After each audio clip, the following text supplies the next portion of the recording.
Hoy fue el turno de los vecinos de la tercera sección del bosque de Chapultepec, quienes defendieron el área natural sobre los intereses del sector inmobiliario. Gloria López nos tiene el reporte, vamos a ver.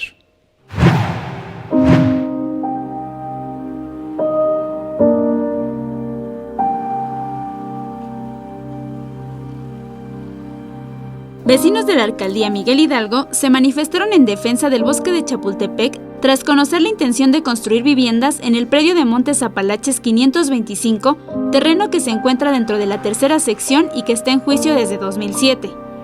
Es incuantificable el valor monetario de los servicios que da este bosque y la zona en general. Ahora con el nuevo plan parcial que se quiere hacer, hay grupos de interés muy fuertes que están buscando poder hacer más casas por metro a costa de las áreas verdes y los jardines de la ciudad.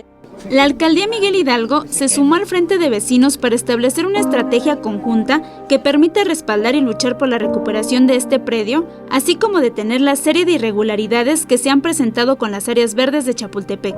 Vamos a armar el día jueves a la 1 de la tarde una mesa técnica entre gobierno federal, gobierno local, alcaldía y el frente de vecinos para que haya una sola estrategia jurídica y recuperar lo que nos quieren quitar.